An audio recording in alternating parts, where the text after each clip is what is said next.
On vous le rappelle, 14 buts d'avance pour Montpellier à l'issue du match aller. Autrement dit, la mission des Allemands est quasiment impossible.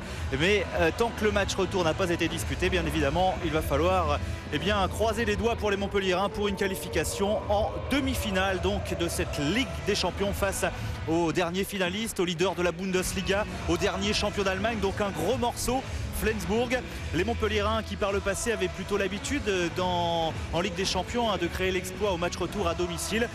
Pour une première, en fait, ils ont disputé le match aller chez eux et ils n'ont pas raté l'occasion de faire la différence dès ce match aller. 14 buts donc d'avance pour les Montpelliérains que l'on voit déjà sur le terrain. Il reste 55 secondes à jouer. Oui. Si Montpellier ne marque pas, ils seront éliminés. Ils doivent marquer sur cette attaque-là et ne pas donner l'opportunité à Flensburg de marquer un but supplémentaire sur ce qui devrait être leur dernière possession de balle. Il faut déjà marquer pour arriver à ne plus être avec cet écart de 14 qui pour le moment est fatal au Montpellier. Et dans le rôle de ceux qui ne doivent pas trembler, Bojinovic, Golic et Karabatic. Allez messieurs, pour Karabatic et Michael Guigou, c'est perdu, c'est perdu, c'est perdu. Faut faire pressing là. Et là le chronomètre tourne, il reste faut faire pressing, ils sont un de plus.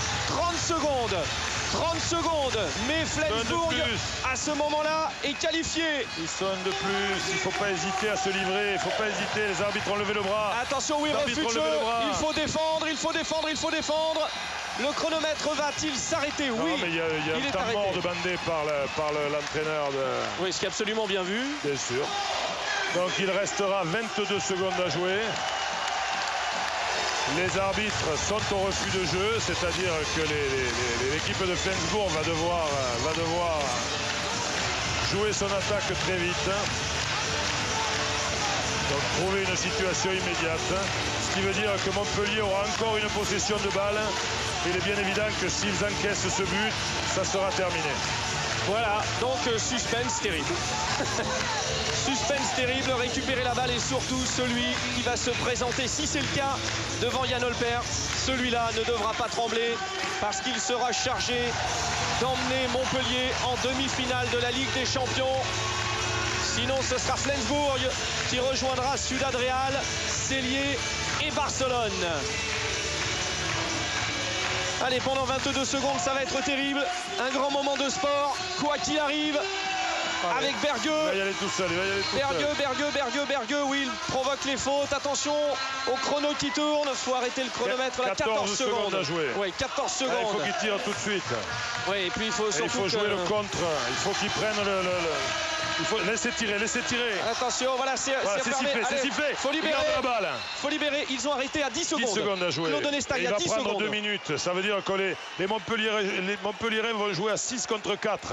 Donc ils sont 2 de plus. Ce qui veut dire à 6 contre 4, 10 secondes à jouer. S'ils marquent, ils sont qualifiés. S'ils ne marquent pas, ils sont éliminés. Voilà, balle de match. On dit comme ça en tennis. C'est une vraie balle de match. Une vraie balle de match. Qui veut aller faire 10 secondes, ça laisse vraiment le temps. À 6 contre 4, on a vraiment le temps de se mettre en situation franche de tir. Avec Chasuble pour Montpellier. Donc ça veut dire qu'on va même être à 7 contre 4. 3 joueurs de plus pour Montpellier. Il attire, attention, Michael Guigou. Il y a pénalty là, non? Oh, c'est un scandale. Comment ça, il n'y a pas pénalty? Comment ça, il n'y a pas pénalty? Comment ça, il n'y a pas pénalty? Le temps est arrêté. Il va y avoir. Que se passe-t-il? Quel scandale. Le match est arrêté. Quel scandale. Les arbitres ont choisi leur côté. C'est terminé. 32-18. Flensburg Gandovic gagne de plus 14. Et Flensburg Gandovic est qualifié pour les demi-finales de la Ligue des Champions. Les arbitres ont choisi leur camp. Il est bien évident que... Attendez, ce n'est peut-être pas terminé. Non, mais c'est pas terminé. Vous allez faire jouer quoi? Le temps est terminé, donc il est bien évident que c'est fini. Oui, ça discute. Hein. Oui, mais enfin, Claude, il y a quand même un mur avec 4 défenseurs, c'est ça? C'est-à-dire c'est moins imposant. C'est-à-dire? Là, il va y avoir un dernier tir, on est d'accord, avec un mur. Et ce mur est moins imposant. Le problème n'est pas là. Il est sur le côté. Il est évident que sur cette situation-là, qu'on ne revoit pas au ralenti, mais les défenseurs semblent tous en zone au moment où Michael Guigou veut aller au tir. Et l'arbitre, au lieu de siffler un pénalty qui, à mon sens, s'imposait, se contente de siffler un coup franc qui ne sert à rien, bien évidemment. Ah, il y a de la place quand même. Donc, on a affaire, effectivement, à un arbitre qui a choisi son camp dans cette fin de match. Maintenant, les Montpelliérains ont pris 14 buts d'écart. Il est bien évident que ce n'est pas l'arbitre qui va leur rendre le match. Allez, il y a un tir. Il y a un tir à prendre là. Ça va être très très dur. C'est pratiquement impossible. 4 joueurs de Flensburg dans le mur.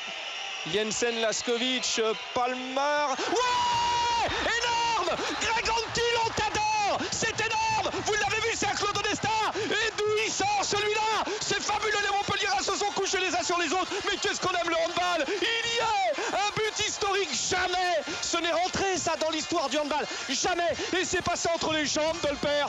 Et Greg Antil qui marque. Il a jeté son maillot.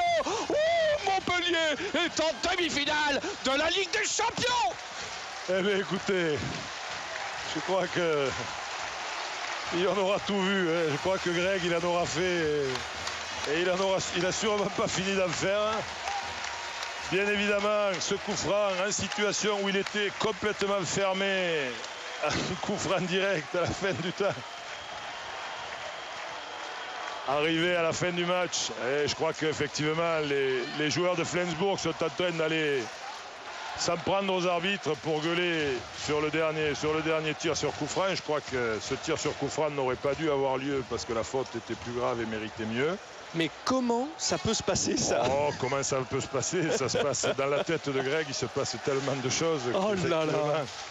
Il se passera jamais autant de choses dans nos têtes, Frédéric. Mais... C'est la première fois, Claude, qu'on annonce la fin d'un match avec la qualification d'une équipe et que 3 minutes après, parce qu'il y a eu des palabres et des discussions, on annonce la qualification d'une autre. Écoutez, moi, je vais vous dire quelque chose. Je pense qu'il y avait 6500 spectateurs, plus nous deux, plus les 20 Montpelliérains qui sont sur le banc, qui pensaient que c'était fini. Et il n'y en avait qu'un qui pensait que c'était pas fini. Et ce qui était bien, c'est que ce soit lui qui a eu le ballon.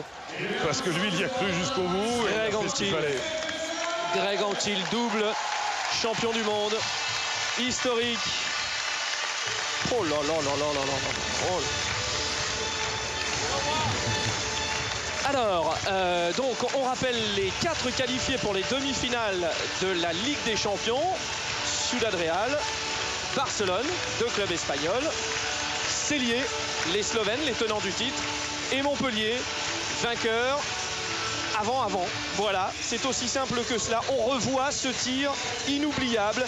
Greg Antil est complètement à droite, regardez, avec son numéro 9. Ils ne sont que 4 dans le mur. Et il se désaxe et c'est entre les jambes de Jan Olpert. Il n'y a pas plus beau. Il n'y a pas plus beau. Écoutez, il y avait son dernier geste lors de la finale des championnats du monde à Bercy. Il est resté à la postérité. Je pense que celui-là, il restera aussi. C'est vrai que c'est un garçon tellement attachant et c'est pour ça aussi qu'on aime le sport de très haut niveau. C'est aussi parce qu'il y a des gestes comme ça. C'est aussi parce qu'il y a des choses imprévues. Si tout était mathématique, on s'ennuierait. Et ce qui est sûr, c'est qu'avec Greg Antil, on ne s'ennuie jamais. Merci d'avoir suivi cette rencontre avec nous. À bientôt. On sera bien sûr sur Sport Plus pour les demi-finales. Au revoir. Au revoir.